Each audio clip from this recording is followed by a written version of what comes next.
ओम शांति। आज का दिव्य गुण डिवाइन वर्चू है अंडरस्टैंडिंग। किसी दूसरे व्यक्ति को समझना और उसके प्रति एक जजमेंटल बिहेवियर ना लेके आना। जब हम किसी को समझते हैं तो हमारे अंदर एक सहानुभूति होती है, हमारे अंदर उसको स्वीकार करने की क्षमता होती है। हम सच में जानना चाहते हैं कि वो व्यक्ति ऐसा क्यों है, उस व्यक्ति ने ऐसा क्यों किया, क्योंकि वो रिश्ता हमारे लिए मैटर करता है। इसलिए जब हम किसी को समझने की कोशिश करते हैं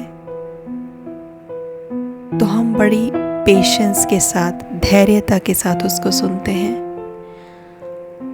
हम कोशिश करते हैं कि अगर ऐसा ही दृष्टिकोण हमारा होता और अगर हम इनकी जगह पे होते तो हम कैसे बिहेव करते, तो हम क्या करते। समझ, ये अंडरस्टैंडिंग हमेशा रिश्तों को ग्रो करती है।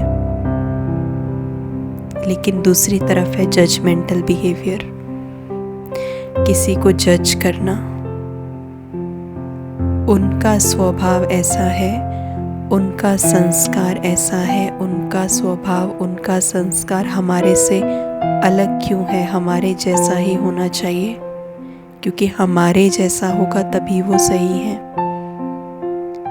मेरे पैरामीटर्स, मेरे बिहेवियर के लिए, मेरे सही और गलत के लिए जो मैंने डिसाइड किए हैं, मेरे पैरामीटर्स के ऊपर अगर वो चीज़ सही है तो हम उनको बोलते हैं ये बहुत अच्छे हैं। अगर वो चीज़ सही नहीं है तो हम उनको बोलते हैं ये बहुत बुरे हैं। जजमेंटल बिहेवियर, दूसरे व्यक्ति के अंदर क्या है, उसका दृष्टिकोण क्या है, उसकी प्रायोरिटीज़ क्या हैं, उसके अनुभव क्या हैं, ये सब को जाने बिना उसकी बाहरी पर्सनैलिटी से मात्र उसको जज कर लेना और अपने पैरामीटर्स पे उसको सर्टिफिकेट देना, ये जजमेंटल बिहेवियर है। इससे हम उस व्यक्ति के साथ कभी भी रिश्ते में नहीं आ सकते, कभी भी बॉन्डिंग नहीं बना सकते, क्योंकि जजमेंटल बिहेवियर हमेशा सेपरेट करता है, क्योंकि उसमें न कंपैशन है, न सहानुभूति है, न अंडरस्टैंडिंग है।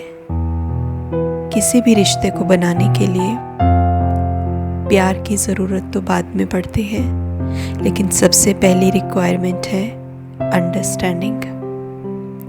समझना किसी को, उसकी प्रायोरिटीज़ क्या हैं, उसका दृष्टिकोण क्या है, उसका जीवन को जीने का तरीका क्या है, वो कैसे जीवन को देखते हैं, उसको समझ के, उनके जीवन के अनुभवों को देखते हुए, उनके जीवन की परिस्थितियों को देखते हुए ये समझना कि इन्होंने ये डिसाइड क्यों किया, ये ऐसे क्यों हैं, is called understanding, is called compassion.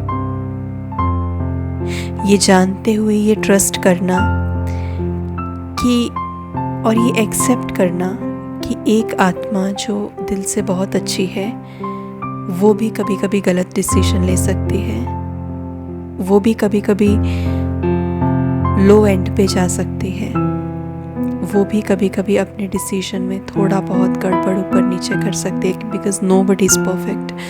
ये अंडरस्टैंडिंग, ये कंपैशन, ये धैर्यता, ये पेशेंस, ये सब अंडरस्टैंडिंग में आता है। तो अंडरस्टैंडिंग हमेशा रिश्तों को ग्रो करती है और जजमेंटल बिहेवियर हमेशा रिश्तों को कोलैप्स करता है, डिस्ट्रॉय करता है। इसलिए आज से हम इस दिव्य गुण को अपनाएंगे। मैं सबको अंडरस्टैंड करने वाली एक दिव्य आत्मा हूँ। मैं आत्मा